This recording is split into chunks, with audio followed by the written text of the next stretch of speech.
Hello. This is AJT500 slash down to track 98 slash Heloise Wonderwise slash Hilo slash Shiraz's Cake Heart. And this is the Illustrious 150 Gold Moon Weapon tier list, the third installment of this series. I've tried to do one like every year. This is going to be the last one before they get Transcendence. So I'm gonna try and rank this based off of just what they're like right before Transcendence. Now, that being stated, I highly recommend, this video is more so just a final send-off to the weapons. I highly recommend that everyone waits until June before getting any new Illustrious weapon. I know it's kind of like a yearly thing where a lot of people wait until after anniversary to get a Gold Moon weapon.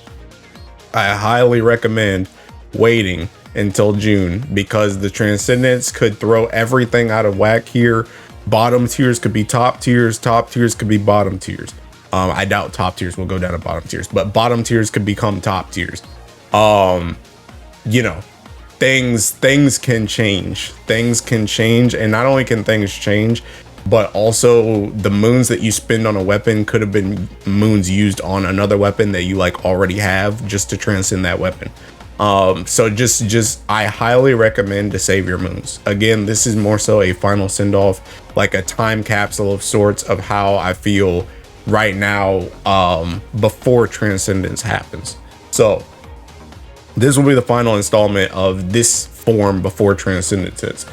But that being stated, so again, for this video, I'm gonna kind of go through this more in vain with the second video that I did as opposed to the first. The first one I kind of set like a lot of like, you know, this is what this weapon does and this is what it could be used for, blase.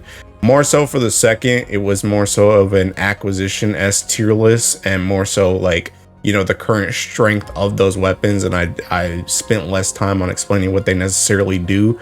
So this isn't going to be like a super explanatory video, but it's more so just going to be, you know, what I think is best to acquire first.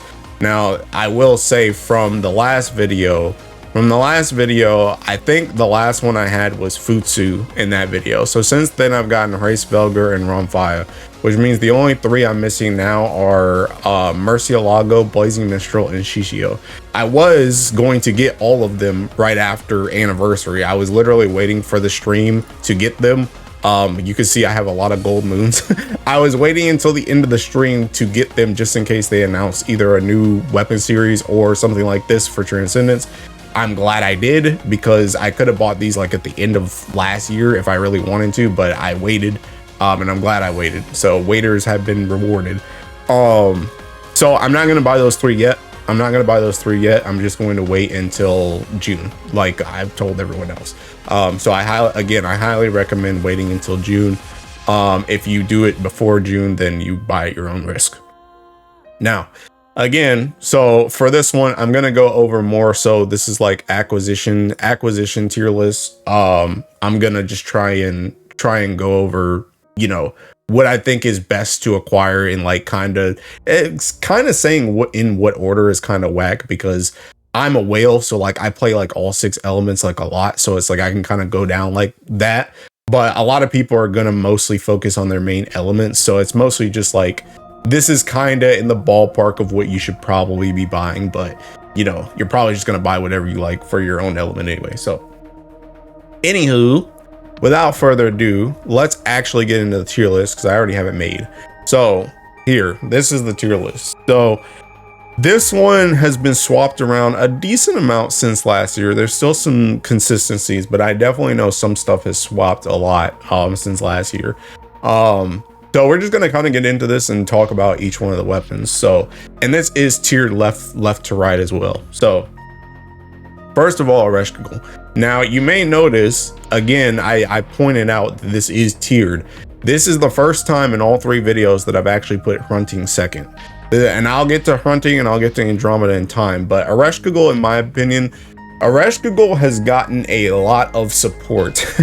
A lot of support since the last one, mainly due because not only is Ereshkigal in and of itself, it was already a good weapon, right? But it's also gotten a lot of support in the sense that it has gotten 2 new classes. It's gotten Fighter Origin and Lancer Origin. Both classes can use Ereshkigal, so you can make use of Ereshkigal on both those Sinkin classes. So it's very, Ereshkigal is pretty much the same thing as it's always been, right? The main thing with Ereshkigal is that it makes your MC kind of like an Ogi bot that makes the rest of your team and it's super auto bots. The thing with Ereshkigal though, and I said this, I'm pretty sure I said this last year too, is the biggest issue with Ereshkigal is that it can kind of brick your MC in the sense that your MC is a very strong character, if not your strongest character in a lot of situations. And the fact that your MC kind of becomes an Ogi bot kind of sucks. Now, granted, Dark does have a lot of strong units that can make up for your MC becoming more of a brick, but the thing about it is you're still bricking your MC. Thing about it though is Fighter Origin and Lancer Origin can kind of make it so that your MC can kind of do some crazy stuff too. Being able to main hand this weapon and on Fighter Origin and get to the point where not only are your Ogis and your skills helping you to build stacks on Fighter Origin faster so that you can get to unlimited boost, but also making it so that once you get unlimited boost, you can then double strike on your MC. So even if you did Ogi, you can still attack on your MC is incredibly freaking strong, especially when, again, Eresh is one of the types of weapons that also has like a massive stat stick to it as well. So really, really strong with the new stuff that it has. The other thing with Lancer Origin also has like a mini tag team for the MC for themselves. So again, your MC actually gets to play the game. I will say it's kind of fallen off a little bit less now, again, because of Fighter Origin, but I still think Eresh's biggest weakness overall is pretty much any enemy where you can't kill it before pretty much this and like your splitting spirits and your 000 calls and all that type of stuff that help you, cheese Ogis and stuff like that. Once all your Ogi support on your MC is kind of fallen off, that's when the weapon is like its weakest, right? And you can't extend that a lot, again, with like, splitting spirit, 000, stuff like that. Or Logia, can also give you double strike on that too, so to keep you going. Again, I already mentioned Fighter Origin can give you double strike, so you can continue to just hit with your MC, but its main source of power is the Ogis. So once the Ogis kind of dry up, that's kind of when Eresh kind of drops off of it. But that doesn't mean it's a bad weapon in any way, shape, or form. I literally have it at the top of the list. so again, the thing with Eresh is it's just very strong. It's very strong for almost all content. You can bring it for pretty much everything. Now, when it comes to high level, there are some times where you might want to use a different main hand, like Dark Excalibur is very popular. But a lot of stuff, whether it's full autos, whether it's high level, whether it's just OTK stuff, Ereshkigal just dominates like every piece of content. It is the ultimate like quality of life weapon, honestly. So yeah, Eresh, very good in my opinion. It is the top. It is probably just the best weapon right now, just in general. It's just very, very, very strong, especially with the new classes. Now next, Hrunting. Now Hrunting, I mentioned at the start of the tier list that this is the first time that I've put Hrunting not at the top. Now the main reason because of this is because of what I call the Ogi Revolution in Earth class year, and just the upping of strength of Andromeda. Now I'm gonna get to Andromeda in its own time, but I didn't want to put Andromeda in S because I feel like not only is that too much Earth bias, but I feel like the thing about it is I still think in my core, I think Hrunting is still a better weapon overall. But Andromeda's increased strength and support in the last year, in my opinion, has like grabbed Hrunting by the ankles and dragged it down from the top spot. Because there's a lot of stuff where before it was pretty much Hrunting or bust. You can play Andromeda now. You can play Andromeda and a lot of that stuff where you were going to use Hrunting, and Andromeda is sometimes even better. So that's the thing that's kind of brought Hrunting down, is just the Ogi Revolution plus Andromeda support. So the thing about Hrunting, though, I will say, and I've you can ask Cajun about this, because I tried to help Cajun with like trying to do the Odious raid without Hrunting, trying to do a full auto for that. It's still too good. It's still too good. Like the thing about it is Fighter Origin now, and that's another thing too. Fighter Origin unironically kind of gimps Hrunting like a lot. Because the thing about it is Hrunting's main draw is the guaranteed double strike. It's a guaranteed double strike, and Fighter Origin can give you that for free and make like any main hand essentially Hrunting. So that also brought Hrunting down. But the thing about it is those turns before you get double strike on Fighter Origin can be dang near irreplaceable. Dang near irreplaceable with some other weapon. So it's like, yeah, you eventually get to your double strike, but sometimes you need that double strike before you can get that double strike. You know what I mean?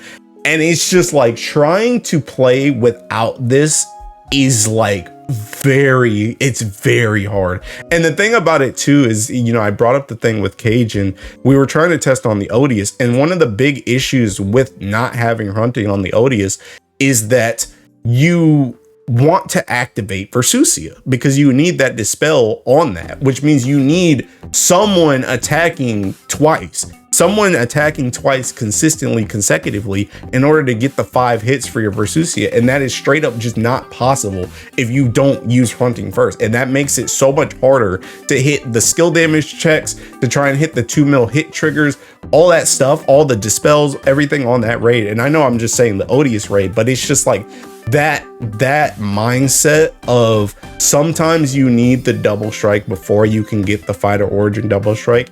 It is something that comes up more than you would think. It's something that comes up more than you would think. And it, like I said, it's irreplaceable. The thing about Hrunting too is Hrunting is still just kind of good too, because Hrunting also still has, you know, it still has the blood sacrifice thing and the damage mitigation thing on Ogi, which can be kind of useful for like, it sounds counterintuitive because it gives you a dot, but unironically that damage mitigation can kind of help you stay alive. And the blood sacrifice also allows everyone to proc the echo as well, which can kind of help for like longer form full autos for something like you know, esoteric or something like that. Also, it just reduces the turn damage anyway, so it doesn't hurt too bad. Savage Mythology at this point, like, I mean, obviously it gives the attack twice, but like this stuff, like the attack and defense, it's very good for keeping your MC alive and giving a little bit of extra damage, but it's kind of like, you know, it's kind of like it's aight. It's aight. Also, the enmity kind of like, it can kind of be aight depending on what you're doing, but it kind of whatever is a mod for a lot of stuff. The main thing again is just the double strike. It's the double strike. But the thing about it is that double strike can just be so ridiculously strong. And the thing about it too is, like, if you don't play Fighter Origin, then all of a sudden Hrunting's just massively better because you just don't get that double strike on another class. So it's just like it's still very good. And the thing about it is, I was thinking about putting Hrunting. I was almost thinking about putting Hrunting in like A and putting it right next to Andromeda, but that double strike though, that double strike though, it's too good. It's too good. I think it's too good. So yeah, that's pretty much it when it comes to Hrunting. The main thing is the double strike. Even though Hrunting has fallen off a bit in high level stuff and you tend to play Ogi more, when you want Hrunting, you really freaking want Hrunting, and it is not irreplaceable. So yeah, that's pretty much it for Hrunting. Now moving on to Hraesvelgr. Now Hraesvelgr, I had Hraesvelgr, I think it was in like, I either had it in like A tier or B tier last year, but I know it wasn't in S. That's the thing.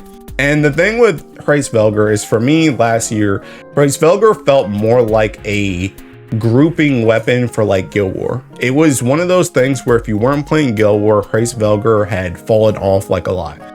Now, the thing about it is Hraesvelgr did not get any class upgrades in the last year, but it got 2 very, very, very big things. One of which is the Thinking Bullets. So the bullets, getting the Fa0 and the Hexa bullets push the damage on Hraesvelgr a lot. And while I'm talking about bullets too, Hraesvelgr is, in my opinion, Hraesvelgr on this tier list could literally stay here, or it could go in front of Ereshkigal, depending on how invested you are in water. Hraesvelgr, I've mentioned this a couple times on stream. Hraesvelgr is a weapon where I believe if you are not willing to commit 1000% on this, don't get it. Don't get it. I feel like it is the most volatile S tier weapon, but it can potentially be the strongest one. Because the thing about it is, if you don't want to get weapons, if you don't want to get the characters, I would say borderline if you don't want to go actually, at this point, if you don't want to go primal, I probably wouldn't get this weapon either, because that's the second thing I was going to talk about. The first thing was the bullets again. But if you do not want to invest in the bullets, don't get this weapon. If you don't want to go primal, don't get this weapon. If you don't want to get all the characters, don't get this weapon. I think this weapon takes the most barrier of entry out of all the weapons, especially in the S tier.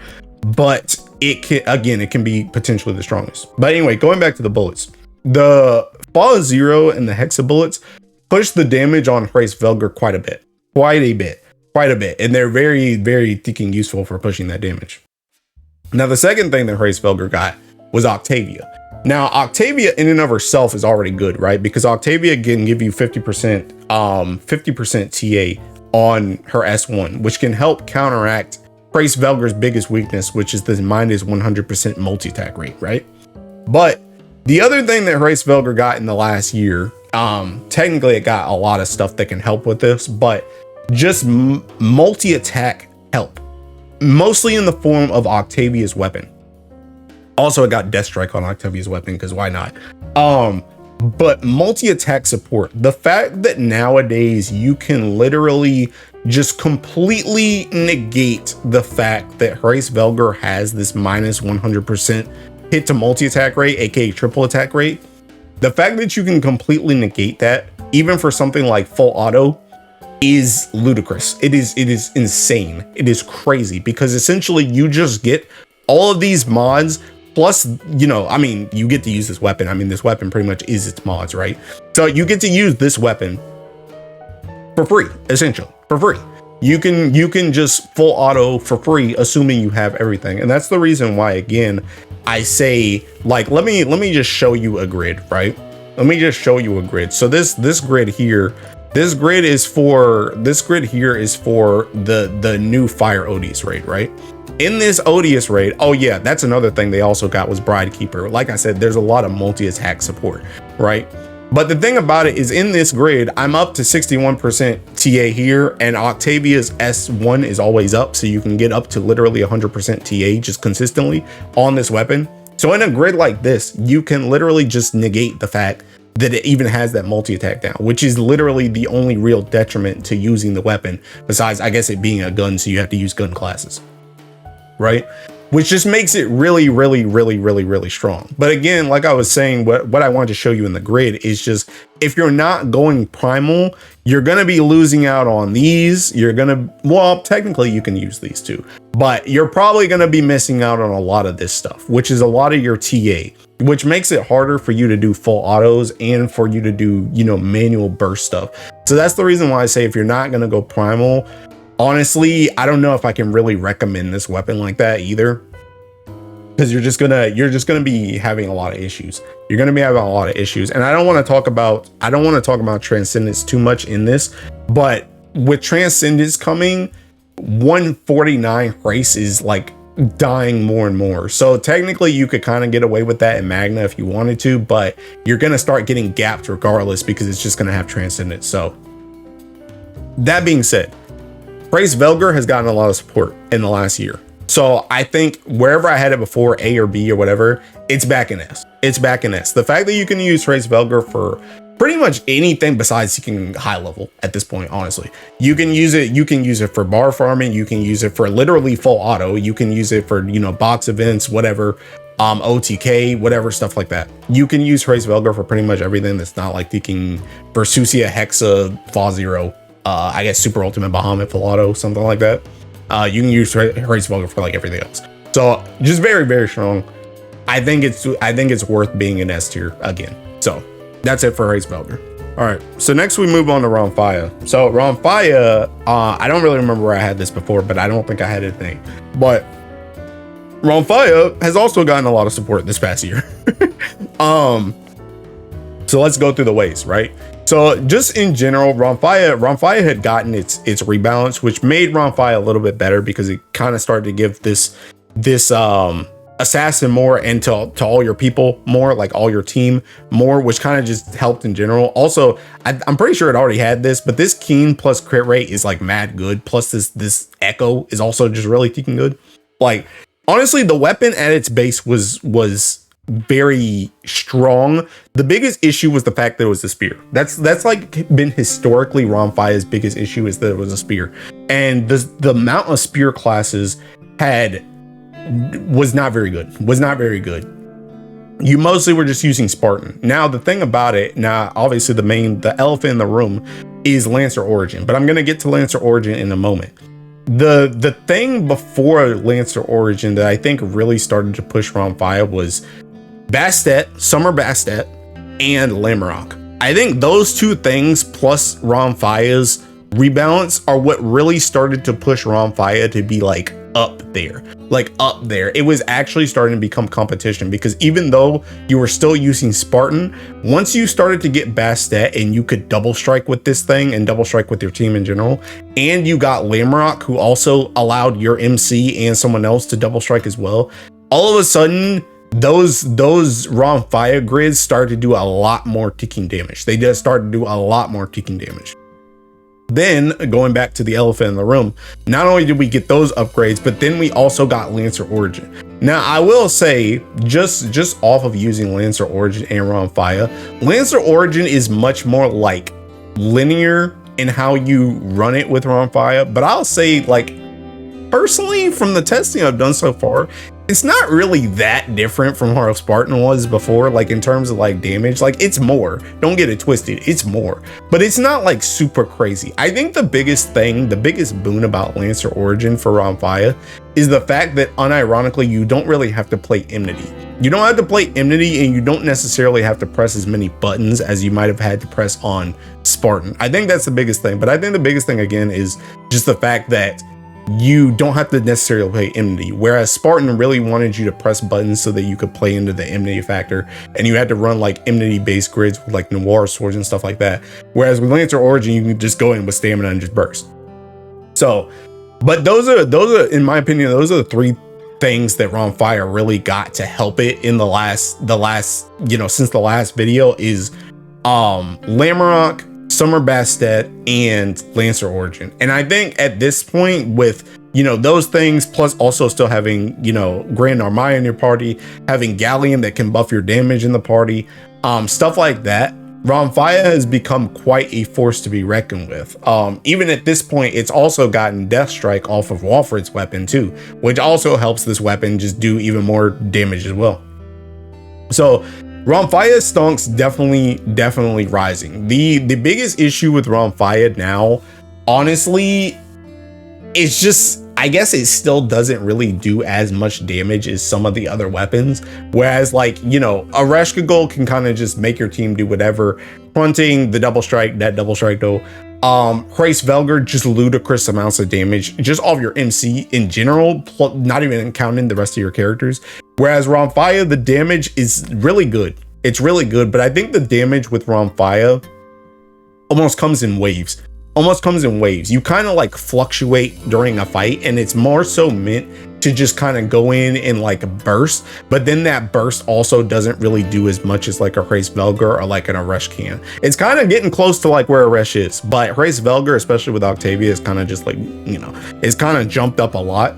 And the other thing about it too is you don't necessarily use Rhomphaia for like a ton of like full auto stuff. You can, and that's probably still a market that people still haven't like touched fully with Rhomphaia, because you can start, there is some stuff that's starting to perk up. Like for example, there has been a Siegfried full auto that we finally gotten below 10 minutes using Rhomphaia and Lancer Origin to full auto it. So it's starting to creep up there. I think it's just more so that people don't have Rhomphaia So you see less and less content. A lot of people are not invested in win like that to be able to show you the content that Rhomphaia can do.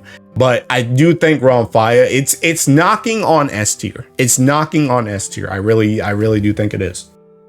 It's knocking on S tier. So yeah, that's pretty much it for Rhomphaia though. Now, Andromeda. Andromeda, honestly, Andromeda in and of itself has not really like changed a lot since its rebalance, right? Andromeda is pretty much the same. The thing about it though is Andromeda and Ogi in general has gotten a ridiculous amount of support in the last year. We got characters like Summer Luo, Summer Lich, Baija, characters like that have all helped a lot with Andromeda just being useful, right? Being very useful. Andromeda also taking over essentially like the Fa Zero Hexa solo game, being able to full auto Super Ultimate Bahamut with this weapon, being able to do Versusia comfortably with this weapon has also been a huge boon for Andromeda just in general.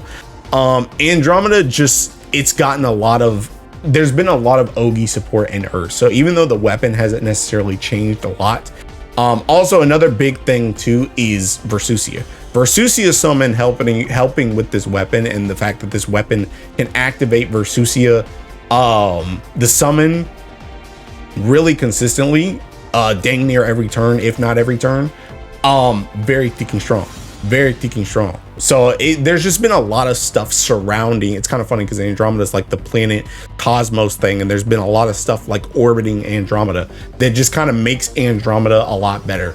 So I mean, honestly, there's not really a lot more to talk about it because it's pretty much the same weapon it was. It's mostly just the element of Earth has kind of shifted itself to be more accommodating for Andromeda, and the fights lean themselves to using Ogi.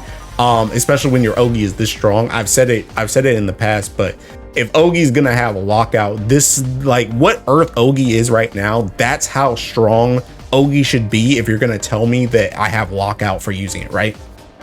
Just Ogi and Earth is very, very, very strong. Also, we got Baija weapon, which also just plays into this as well. So like that's our impalement. So yeah, it's just gotten a lot of stuff orbiting it, a lot of stuff that helps it just consistently, you know, be a powerhouse, honestly. And the thing about it is, I said I'd mentioned this before, I was straight up going to put Hrunting down an A next to Andromeda, but again, I just think it's like kind of disingenuous to even do that, because while I do think Andromeda is very, very, very, very, very strong, dang near optimal in every well, not everything, but pretty much dang near optimal in well, I think it is pretty optimal in Versusia. What am I trying to say here? What I'm trying to say is, while it's very strong in a lot of high level stuff, you don't necessarily have to use Andromeda in anything besides like Versusia. And even then, technically you can labor bot with like Hrunting and just be, you know, trash and not do any DPT. But mostly Andromeda is like, this is the Andromeda spot is Versusia. When it comes to Hexa and Fa Zero solos, it's way more comfortable with Andromeda, but you can still do that with Hrunting or another weapon or something like that. You can still do it, right? When it comes to full autos, can you full auto with Andromeda? Yes. But is Hrunting just better? Yeah, probably. So the thing about it is, even though I think it is very strong and it is kind of dragging Hrunting down to its level, I still think Hrunting is just the better weapon overall. It is the more useful weapon overall. But I do think Andromeda's Ogi gains have put it higher. That being stated though, I think Andromeda is kind of in the same spot as Hraesvelgr, where if you do not have all of the Andromeda support, and I'm not saying you need every single character, there's a lot of Ogi characters to pick from in Earth, but if you don't have a lot of Ogi characters in Earth, which is dang near impossible because half of them are peaking Ogi, but if you don't have a lot of Ogi characters in Earth, Andromeda's usefulness starts to go down, because again, the weapon itself has not really changed a lot. It's the climate around it. So if you don't have the stuff to support Andromeda, its usefulness goes down, which again is the reason why I think Hrunting is still higher, because Hrunting kind of just does its own thing and the team just kind of plays around Hrunting, whereas you kind of need the team for Andromeda for it to work. You know what I mean? So Andromeda, very, very good nowadays. Very, very good. But You know, I don't think it's as high in the A tier as Rhomphaia, which is why it's behind it. And I don't think it's necessarily knocking on S tier either. But it has gotten a lot of gains. It has gotten a lot of gains. All right, now moving on to B tier. Now I will say from B tier and lower, these are kind of where they all get sketchy. I'm not gonna lie. These are where they all get kind of sketchy. We'll start with Ura, right? Ura, I know a lot of people will say this is just a Guild War weapon. And to a certain extent, I can agree. I can agree because the thing about it is, first of all, when it comes to light, we just have to start with high level, right? When it comes to light high level, pretty much any form of high level that you're running, you're not really running an illustrious weapon unless you're doing like some freak stuff. Unless you're doing some freak stuff with like Futsu. I don't know if there's some secret hidden Ura tech. But unless you're doing some freak stuff, normal stuff you're doing, you're either using like Kengo or Mariachi or like Fighter Origin, which are all not your illustrious weapons, right? So essentially just taking every piece of high level out of the game off rip, you pretty much only really have like Guild War and like full autos. Now the thing about it is when it comes to full autos, you can kind of still get by with like a mana diver. You can always manhand like a Noah dagger. You can always manhand like a celestial staff. You can kind of get by. You can even manhand that one I don't even remember what it is, bro. I don't even remember where this is from. The Exo, is it Exo? The staff. That one staff that they have. This one right here. This one. Yeah, Exo. You can even use this as like a main hand for Mana Diver. Like a lot of light full auto is just Mana Diver stuff. You don't necessarily use this. Now, the thing about it with Ura, you still can use Sumaibito, which I think is one of the reasons why, again, Ura is kind of above Futsu here. And I'll get to Futsu in time, but Ura is above Futsu because it does at least allow you to play a different job. Whereas with Futsu, you kind of still just play Mana Diver anyway. It's just kind of a little slightly different Mana Diver. So you still do get access to Sumaibito. That being said, Ura can be very useful for things like boxing events. It can be very useful for Guild War. It can be very useful for full auto in general. A full auto that I have in you know, just my own stuff.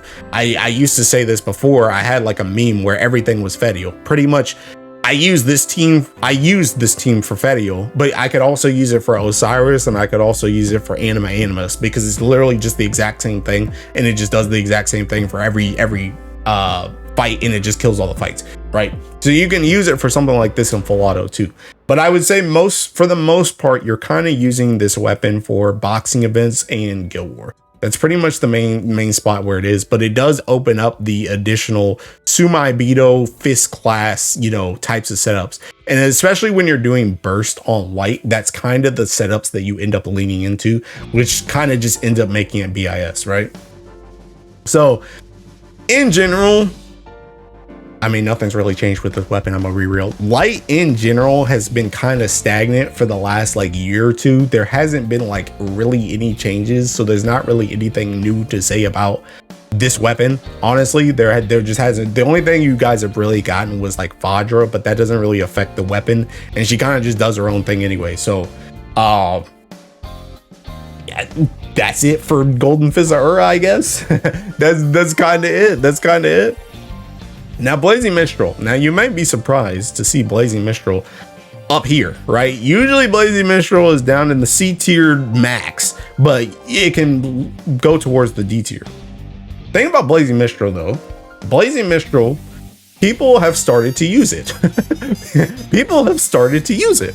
Now, the thing, I did some research on Blazing Mistral, right? Because I'm still a bit baffled on how it's getting used myself.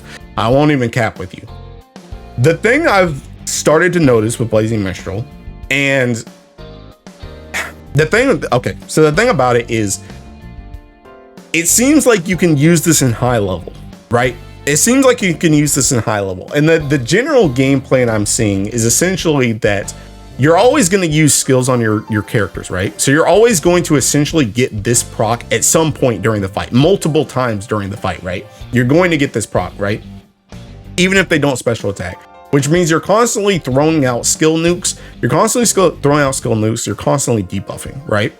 The thing about it too is Fire has also gotten a decent amount of Ogi support in the past year with people like Sandira, Selvalbara, Transcendent, or not Transcendent, Jesus Christ, Selvalbara Thinking Rebalance, and like the EMP and stuff like that. And Attune. You've gotten a decent amount of Ogi support. So this this little charge bar gain, unironically helps. And the fact that since you're Oging, you put on these buffs, which means you can then dispel these buffs with this, which means you can kind of like play around when you want to debuff the enemy and just throw out nukes and stuff like that. Also, this Ogi makes it so that you cut turns to MC cooldowns. Pretty much the way, like I said, the general game plan I've seen for Blazing Mistral and high level stuff. And when I say high level, I mean for Shishio, by the way. When I see, pretty much I'm seeing a lot of no swap teams where essentially they just don't swap at Johto. They just play the whole way through. And the other thing about it is they're using Spartan to kind of still survive. So for once, being a spear is actually useful because they get to use Spartan and they get to play that, and they kind of just get to, you know, mess around with their skill cooldowns, keep themselves alive, put up buffs, debuff, and then, or not debuff, dispel, and then debuff. And then technically you can, when you debuff or when you dispel, you also get the charge bar, which helps your Ogi team, and you heal a little bit, which also keeps you alive. So that's pretty much the general game plan I've seen with Blazing Mistral when it comes to high level. And that's the reason why, well, one of the reasons why Blazing Mistral is above Higurashi, right? One of the reasons, because the thing about it is technically if you have Blazing Mistral, from what I've seen, Blazing Mistral's been able to do more damage in those type of raids than Higurashi has been able to do. Whereas Higurashi might be a little bit more easy to plan out and use just in general. This is leading to more damage, so it kind of goes above. And the fact that you can even use it in those fights in the first place kind of puts it above here. The other thing with Blazing Mistral is, again, it is a spear. What did we get with spears? Lancer Origin. So even though none of these skills are like crazy stand out, the fact that you can use this main hand with Lancer Origin and you can utilize that class has kind of made this weapon a little bit better, right? So I think a big thing with Blazing Mistral is its class reliance. It kind of relies on the classes, which I mean, most of the weapons do, right? But the thing about it is, it's just that since newer things are being found out with, well, I wouldn't even say, I would say this weapon is kind of almost in the same vein as like an Andromeda, where everything kind of orbits around Blazing Mistral, where you kind of need other stuff. You need the class, you need the characters, you need like a fight that can help you do it, you know, stuff like that, where it's just like Blazing Mistral can see use. It can see use. But again, with Lancer Origin has also, you know, just brought it back because, again, it can use a spear. It can also let you do damage. I've even seen some people do like bar farming stuff with it on like Grand Order, where you come in and do Percy S3 and then use just attack. Because the thing about it is, when they use a special attack, you also use this nuke where you can, you know, you can nuke the enemy and do a little bit of extra damage. So Blazing Mistral stonks, unironically, they're rising. They are rising up. They are rising. It's a very weird weapon, but it's seeing use. It's seeing use. So that is pretty much it for Blazing Mistral, and that is pretty much it for the B tier. So now moving on to C tier. Now Futsu, I remember I had Futsu a lot higher before, and that was because this is the same thing for Zosimos as well. That is because Mana Diver was a lot higher before. Fighter Origin destroyed that shit. Fighter Origin destroyed that. It destroyed that. Futsu was already a, you know, kind of Mana Diver, but better in some scenarios. But honestly, even when it was really good, it was still kind of fighting against like Noah Dagger because of like the crit that Noah Dagger gave, and the fact that, you know, it's just accessible to be able to use Noah Dagger or like a Celestial Staff as opposed to using 150 gold moons on a Futsu. Thing with Futsu though is, it's just, where the heck do you use it at? Where do you use it at? The thing about it is, unless you are, like I said before with the Ura section, unless you're one of those freaks that use Futsu for like, you know, mashing stuff on, you know, Hexa or Fa Zero or something like that, to do one of those teams, where are you using Futsu? Again, Light's high level is pretty much just Fighter Origin, Mariachi, or like Tengo, something like that, right? Mostly fighter origin. So high level is just off limits, again, unless you're a freak. And when it comes to full auto, you don't really need Futsu for anything. So it just drops a lot. It just drops a lot. Fighter origin honestly just kind of dumpstered this thing and just put it into the mana diver camp. But again, if you're not even using mana diver, what's really the point? You know what I mean? So, and there's just alternatives to it. Now the thing about Futsu though is Futsu does still have, it still does kind of mimic Noah Dagger where it gives like this echo. It does help with Thunderstruck, which I mean, Thunderstruck pretty much only helps the weapon.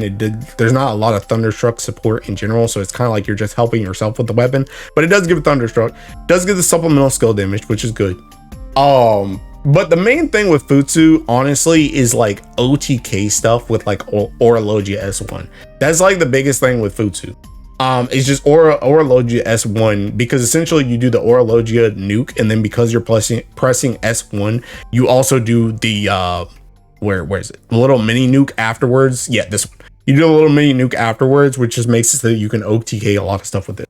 So it can be useful for that. But that's about it. That's about it. That's pretty much the only place you're really using Futsu right now. I don't want to get into it too much, but Futsu's also getting low-key cooked because Wizard Origin is dropping its dagger proficiency, so you're not going to be able to use this with Wizard Origin. So it's probably going to be a little bit more time before Futsu kind of rises. But yeah, I mean, there's just not a lot to say about Futsu, TBH. So next, Higurashi. Now, Higurashi is good. Higurashi is very good.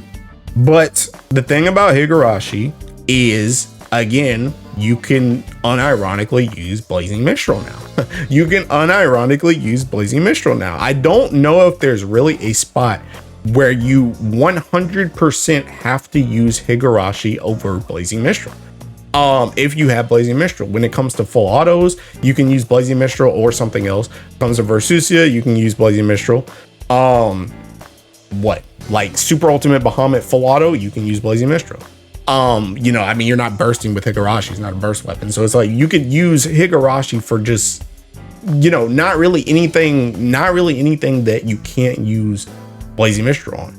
Now, that being said, Higurashi, its strength, in my opinion, is still the fact that you get like this dodge all and you get this wind switch. These are both really, really good. And again, I mentioned before that, you know, you've gotten a lot of Ogi support with Sandira, Atum, and Celebara in the last year, which makes it so that this Ogiing is still really good. It's still really good. Don't get it twisted. And also you get, you know, these buffs as well. Get the charge bar gain. You also get the nuke depending on how many chains, which is really good with people, you know, double Ogiing and stuff now. It's a good weapon. It's a good weapon. It's just not necessarily a needed weapon, I would say. And that's like, honestly, its fatal flaw. And the thing about it is, realistically, if you're not playing fire high level, where are you using this weapon?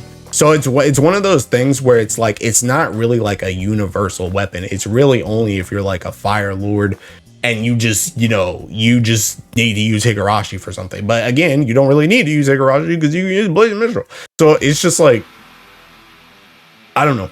I don't really know. I don't really know with Higurashi. It's one of those weapons. Like, I've owned Higurashi for a very long time, and I can count on my hands, on probably 3 fingers, how many times I've actually had to use it for anything. So it's a weapon that exists. It's a weapon that exists. Now Zosimos, I feel like this got the Futsu treatment, but like even worse.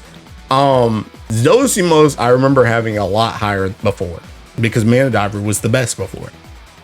Ever since Fighter Origin came out, man, where the heck do you use Zosimos at? Like, at this point, and the thing about Dark 2 is they got 2 Origin classes. They got Lancer Origin, they got Fighter Origin. They got 2.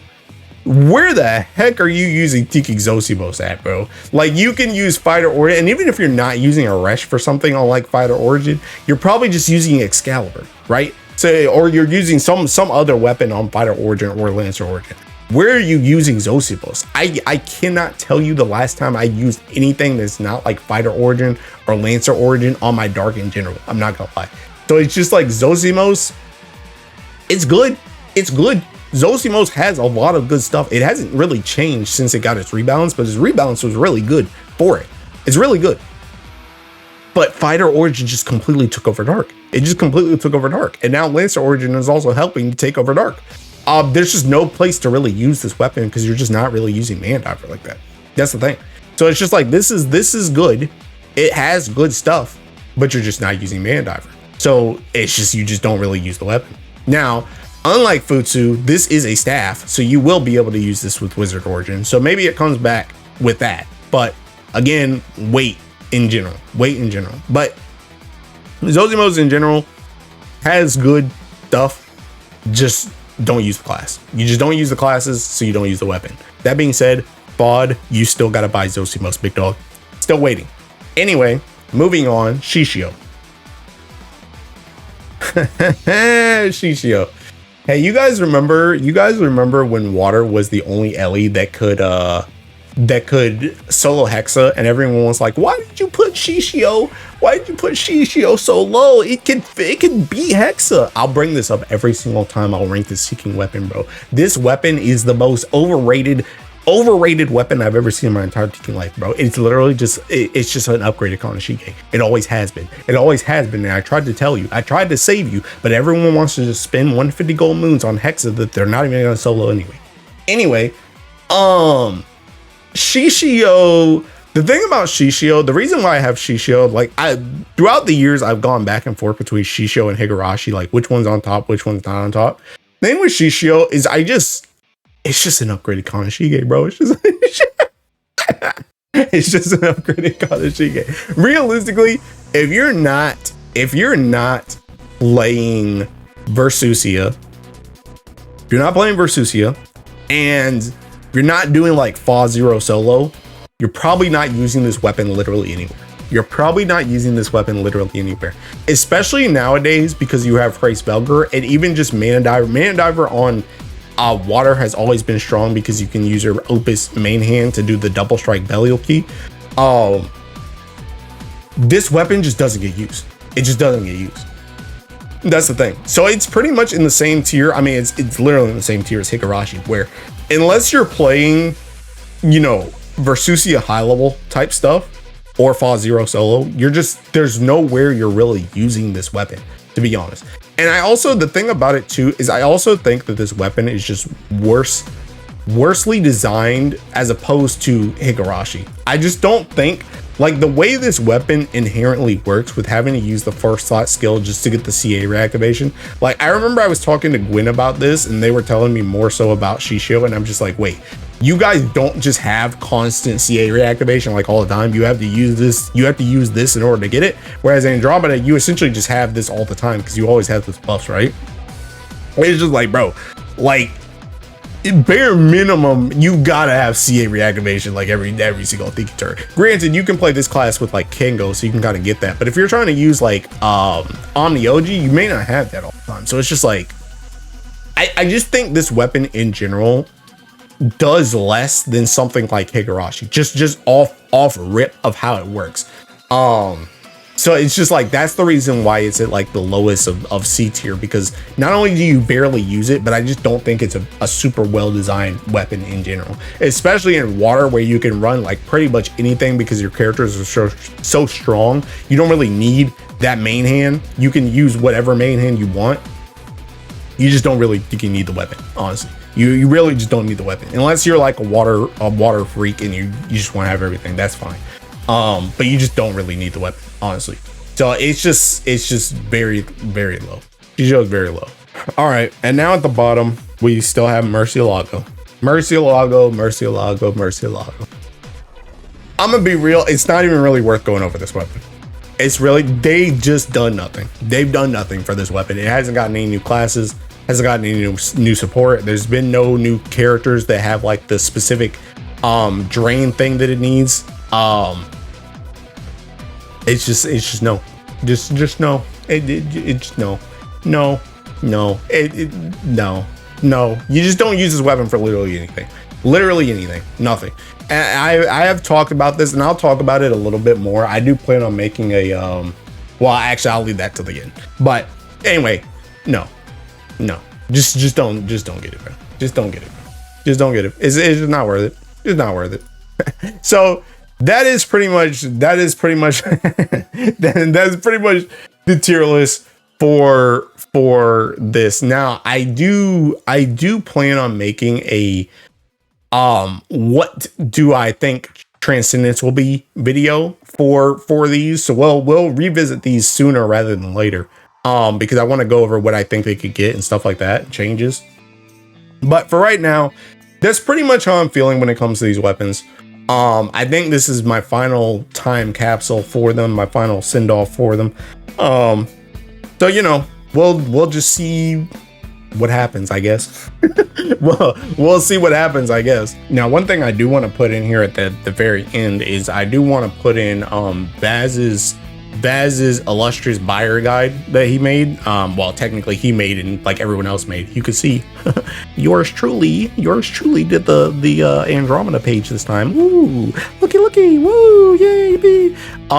This can also be helpful too if you want to go over these weapons. But again, honestly, this is kind of more so just a augment onto the time capsule, because he even says right here, uncaps are coming.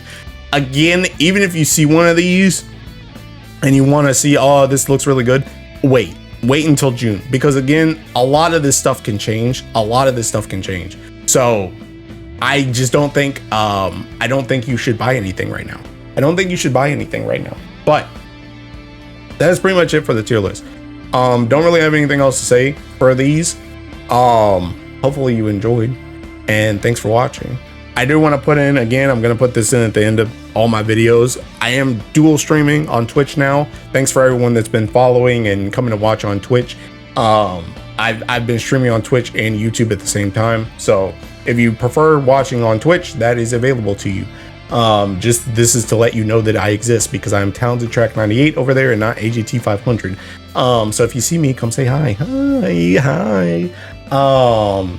But yeah, that's pretty much it for this. Again, this is less so a this was meant to be less so of a, you know, these are what these weapons do, and more so, you know, their current state in the game and acquisition tier list.